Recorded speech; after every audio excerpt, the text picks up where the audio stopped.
Hi, I'm Bruce Ian, and the first play out of our smash concept is we call smash. It's a high-low read on the corner. It's from a tight or a flexed tight end wing set. As you can see by the diagram, we're looking to hit the Z real quick in the flat, and then we've got the tight end over the top to create the high-low effect. First, our alignment, we want to be 1 to 3 yards from the tackle. A nice rule we tell the tight end is get wide enough that the defensive end won't line up on you. If you start having a defensive end being able to line up either like head up or outside shade of the wide, and then he has another release issue that he has to deal with. So we try to get a little bit wide so that he'll go down on the tackle. The Z is 1-1 from him, and they want to try to be 10 to 15 yards from the sideline. I know sometimes by alignment or by hash mark they won't be able to do that, but that's just a good measure because we want to give ourselves some room to the outside. As you see, it's a 2-on-1 read on the corner. We're trying to high-low him and have somebody at 5 yards and somebody at 25 yards and try to get a 2-on-1. The rules is number 1, or Z, is running a 5-yard flat route, and he's turning and running to the sideline. He's trying to get there, trying to get his depth and his width at the same time. It's a speed route, and he just wants to try to outrun everybody to that end. The tight end is running a 20-yard corner route. We kind of like to make it more like a diagonal corner route because we want to get behind the corner. A lot of times when you run a straight vertical release corner route, you're sometimes 8 to 10 yards inside of the corner, and it doesn't stress him as much on that deep route. He takes off and runs at the outside shoulder of the outside backer, Sam backer, and at 10 yards makes his break to the corner. He also wants to try, if possible, keep an outside relationship on the strong safety in a cover 2 or middle of the field open type look. Okay, the 5-yard flat route. You see the little angle here where it's a 90-degree angle. What we're trying to do is get the width and the depth as we run toward the sideline on a speed route. If you notice this little arrow right here, we tell them to run to an area that an angle is if they were running out of bounds at 7 yards. Now, a lot of times that never ends up happening because the second part of the route is when he does start getting his depth. He is actually going to turn his shoulders and head back to the quarterback and show him his numbers.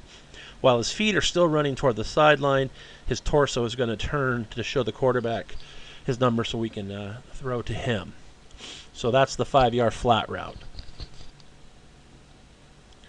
The next one, it's a 20-yard corner route. He breaks at 10, like I said before. We want to try to run at the outside shoulder of the strong safety and the outside linebacker and try to get to a depth somewhere near the numbers, about 20 yards, so we can put a stress on this corner that he has to cover the deep route and the short route. All right, the QB reads. The base one we like to do is a low-high read, and we want to throw the flat route every time. The QB basically catches the ball, turns, and throws as fast as he can. We don't want it to be a non-lace type throw because there's a lot of, with the way they're running away from them, there's a short space. And so we want him to get the laces, turn and throw as fast as he can, and we want him to throw that flat route every time. The only time he won't throw the flat route is if the corner, strong safety, someone has just jumped that route and made sure that we cannot catch that route. So like I said, on the low-high read, he's looking to throw that, and then when the corner makes him covers the flat route and makes him throw the deep route, then he goes from there. So his read is 1, 1, 1, 1, all the way to if he can't throw 1. Like I was saying, he throws the corner route every time unless the cornerback jumps it and makes him throw the corner route. So there's the second part of the low-high read, is he's looking to throw the flat route unless the corner makes him throw the corner route. Sometimes we'll get a corner and we don't know what he's going to do, and so the quarterback will tell him to read it. and he's going to read the corner from the flat to the corner route. So what ends up happening is this guy's at an area maybe 6-7 yards, and we don't know if he's going to jump this route or if he's going to jump back here. And so the quarterback's going to read him to tell where he's going. He's still going to try and throw this route every time, but what he's going to be alerted is that this corner might jump it and he might have to go here, or the corner might actually just go here, then he's automatically going here. So all it is more of a, we think he might do something else, or we don't know what he's going to do, and so we tell him to read it, and it just pauses the quarterback a little bit on the read from a normal low to high read. Sometimes we need a first down. It's 3rd and 10, or we know the corner is in a man coverage. We know we're going to get that deep route, and so we'll tell the quarterback, hey, it's a high to low read. You want to go corner to the flat route. And so what he does is automatically he catches the ball, wants to take a 3-step drop, and he wants to throw the corner route on time, 20 yards deep, over on the numbers. If for some reason the corner has bailed and he sees that we're going to the deep route and he goes to it, then we can come back to the short route. These are some options or defensive coverage issues, something that the defense has done to take away a route, and this is how we come back and try to combat that. Okay, the strong linebacker, Sam Backer, outside backer, he jumps the flat route, just runs to it. Corner drops deep. A lot of times the quarterback the Sam Backer will come underneath this route. The quarterback not being able to throw this route will stop to throw the second route, and between the strong safety and the corner deep, they've kind of got us. So if we ever get that type of issue, the first thing we're going to come back to right now is Z angle. We're still going to send these two deep on the corner. He's going to start running his flat. He's going to allow the Sam Backer to get even with him, and then he's going to plant and come back to where the Sam Backer was. And this is a one-man route, so we would call smash Z angle, and then everybody knows is that, hey, we're going right to Z on the angle route. We're going to let the Sam be over-aggressive and run past the route, and we're going to come underneath him and hit him in that void area that he just left. Another play we can also run is stick.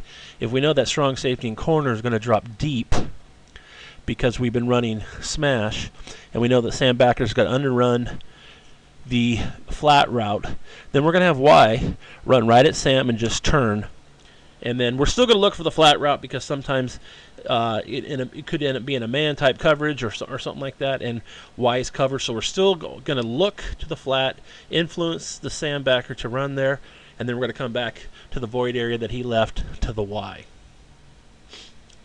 All right, here's the issue of corner jumps the flat route. It's a tight cover 2, press man type squat corner, something that he's already in a position to cover that route because he's wider, and then he jumps that route. And then, we already have the basis of coming to the 2 on the corner, but let's say Sam's running with him underneath, or strong safety's covering him and he's going outside of the hash. The first thing we're going to come back to is Z chair.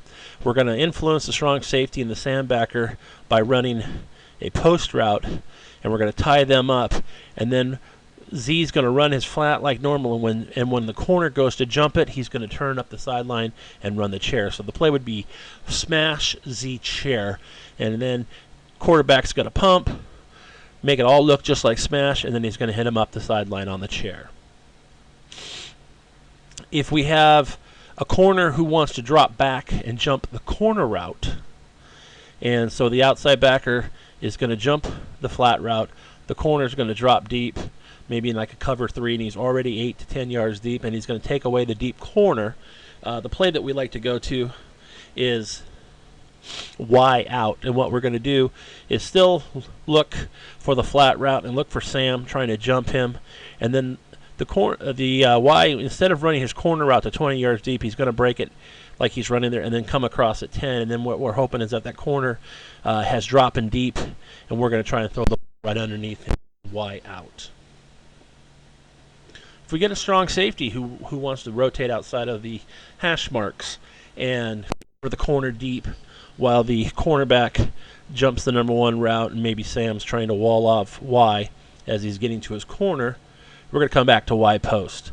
We're still going to look at this route, and even if we've called Y post and this is wide open, we're still going to hit this. We want to hit this route because we want them to come up and try to make tackles on that all the time, because we feel that our back with the ball in space is going to be a lot more dangerous than anything. But if we get this type of play where the cornerback has been jumping the flat route, maybe even Sam's jumping the flat route, and then this strong safety's been out playing outside the hash trying to cover the corner route here, the Y is going to run his corner route, make his fake, look like he's going to the corner, and then he's going to break inside of the strong safety, and then the quarterback's going to hit him right on the post, right across the middle. So these are some play variations, some ways we also take care of some defensive coverages, and just some ways to throw them a wrinkle but have the same read and everything for the quarterback. We'll call smash flip, and basically this is just for running smash, but we're flipping the responsibility. So Z is going to take off on the corner route, and then Y is going to take a step in and then run to the flat route, so we can time out and kind of get that natural rub right there. And what this really works is we get kind of a picking action, and Sam cannot jump out on the route because, one, he doesn't think Y is running that flat, and then the corner, because of the vertical route, is usually going to get deep, and then this type of motion right here with the natural rub should open him up in the flat. Smash whip, same type of concept, except for this time we're looking like Y is running some type of crossing route or some type of sit route inside.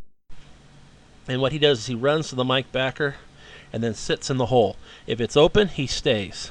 He goes to the next area. If it's open, he stays, and if not, he keeps running. The way he would run to get to this point back out here would be like a man coverage where Sam has jumped him on a man, or maybe even Mike, and he basically leans into him and then runs away from him. If it's a zone type thing and Sam has dropped and Mike's dropped, then he's going to sit in one of these two holes, and he won't get here unless it's man. We use this as the first read on the smash whip because, one, this route takes so long to develop that we can actually read this, see if he gets open, and still come back to this and hit it. Smash return, same type of thing as whip. Whip is for the Y. Return is for the Z, the exact same play. Now Y is still running the corner. We're looking at him. Z is looking to sit in a hole and back across if it's man. So pretty much the same play, just different names for the different people. We can run smash to the other side, to the two receiver side. Normally X is out wide and H is here in the slot, but we can flip them and then run the exact play to the other side with different personnel. Like I said, my name is Bruce Ian. Here's my email address, ian@aol.com. And if you have any questions or any type of things, you can give me an email, and I'd be happy to help you. Thank you.